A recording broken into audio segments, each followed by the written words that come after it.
Hi,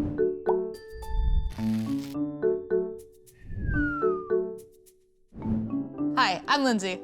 And I'm Matt. I have a question for you, Lindsay. Okay. Are you a dreamer or not? Not really, but if I am gonna dream, it's 100% when I'm working on homework. That's when I plan my best vacations, it's when I know what I'm gonna eat for the rest of the week, and I'm really good at focusing on anything other than the homework in front of me. I can definitely relate to not being able to focus at the task at hand. But today we're gonna look at some tools that can help us to focus on Jesus. So let's check it out.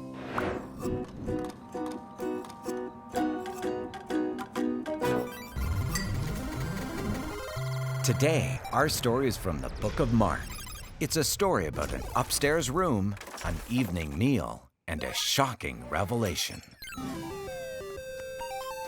It was the time of the Passover feast in Israel. This was when the people of Israel celebrated how God had rescued them from slavery and brought them out of Egypt hundreds of years earlier. Jesus had come to Jerusalem to celebrate the Passover. He had been traveling and teaching with his disciples for over 3 years now, and many people were excited about who they thought he was. Just a week earlier, when Jesus entered Jerusalem, people lined the road waving palm branches and cheered for him because they believed he was the king who would rescue them from the Romans. But Jesus knew this wasn't the plan. God's plan was much bigger. One night, while he was eating dinner at a friend's house, a lady wanted to give Jesus a very special gift. She brought a jar of very expensive perfume and poured it over his head. The disciples thought this was a waste, but Jesus insisted this gift was to prepare him for his own death and burial. Judas was particularly upset by this and left the dinner to betray Jesus. A couple of days later, the disciples all gathered in an upstairs room to celebrate the Passover together. But as they started the meal, none of them could have imagined how that evening would end. And that leads to today's story from Mark 14, verse 12 to 26. Why do bananas have to put sunscreen on before they go to the beach? Because they might peel.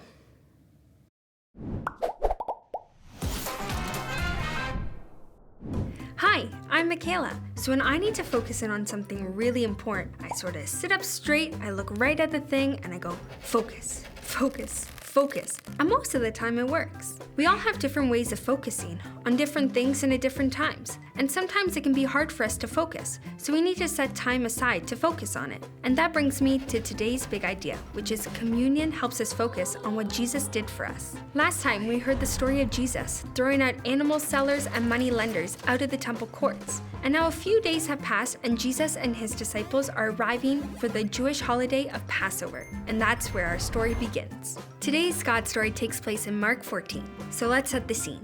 So it's Passover meal, and this is a very important celebration for Jews. The disciples had to prepare for the meal, so they asked Jesus, where do you want us to go to set up this meal? So let's see what Jesus did.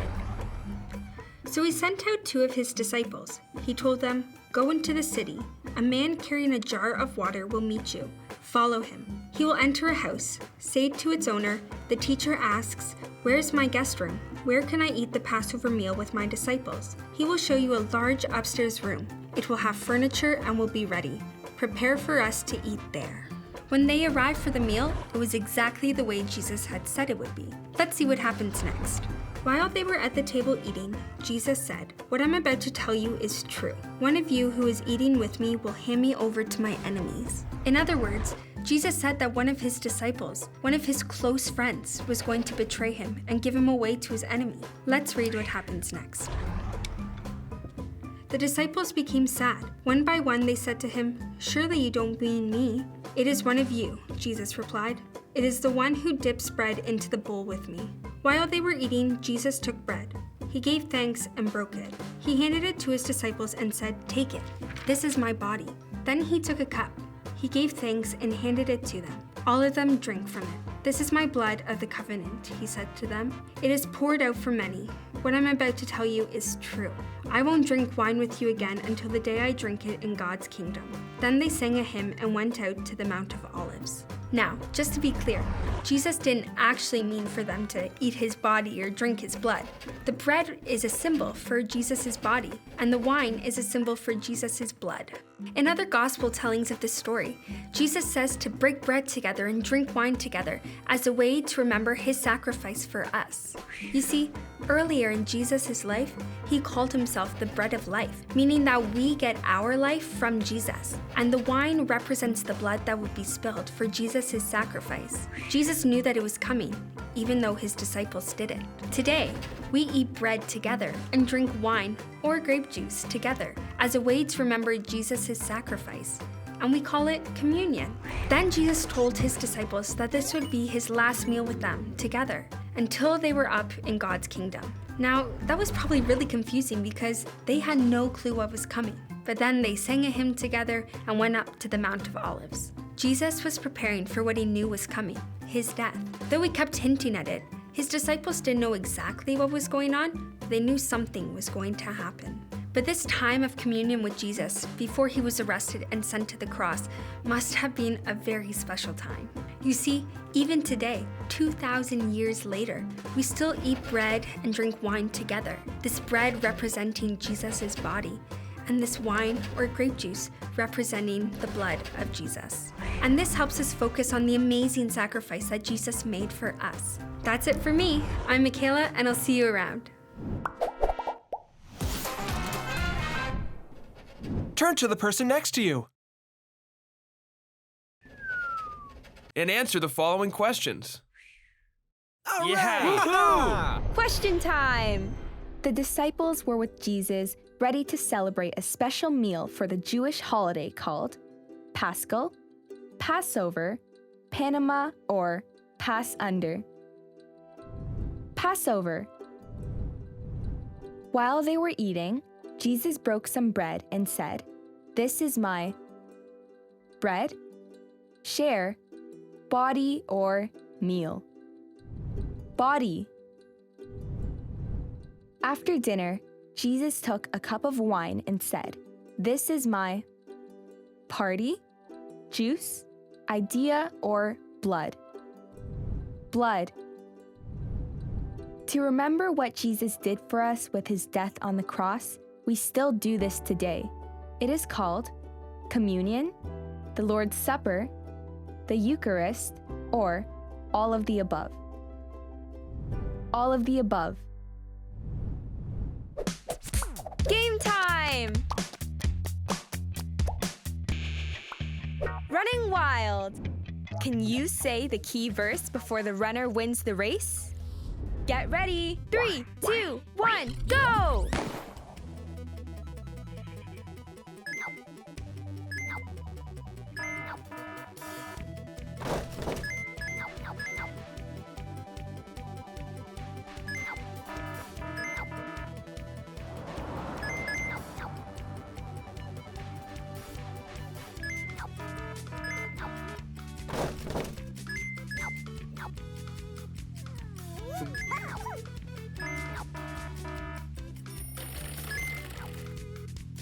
Say it with me. We know what love is because Jesus Christ gave his life for us. 1 John 3, verse 16. Communion is a great way to focus on what Jesus did for us. And there are other tools that we can add to help be reminded of Jesus in our daily lives. Yeah, and I don't want you to think that focusing on something is a chore. We focus on things that we enjoy too. Absolutely. When I play rugby, I have to focus on keeping myself safe and keeping my teammates safe, and that never feels like a chore. Yeah, I found that with sports too. We checked in with a few of our friends, Dan, Byron, and Kevin, who are hockey players, to ask them what they love about hockey. We wanted to see if there was a correlation between something that you love and your ability to focus on it. Let's check it out. Have you ever wondered what motivates people to play a sport where you have to get up early in the morning, suffer the extreme cold, and risk potential injury? Well, I'm here with a couple of my friends to answer the question, why do we love the sport of hockey so much that we're willing to risk all of this just to play? Come with me and let's find out. We love the game. We really enjoy it. We go out there early in the mornings, and we just really enjoy it. It's our passion. I remember my first goal like it was yesterday. It was so exciting. I was about 10 years old. The feeling that day was great. It made my day for sure. I really enjoy hockey because I'm kind of a competitive person. I really like sports in general, but ice hockey is super fun. It's totally different from any other sport you play because it's on ice and it's high speed, high pace. I have a good passion for it. It keeps me sharp, my brain and my body, And I don't mind the cold, and I don't mind just getting out there and like putting in the effort because I enjoy it.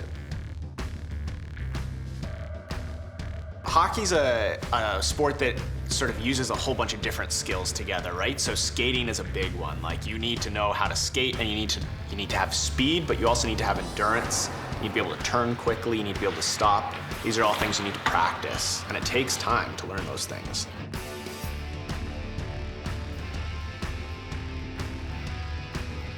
It's hard going there when you don't want to, but I think when you're there, you just go into a totally different zone. You're there, you're in a different area, then you really enjoy it. You can put everything else behind you.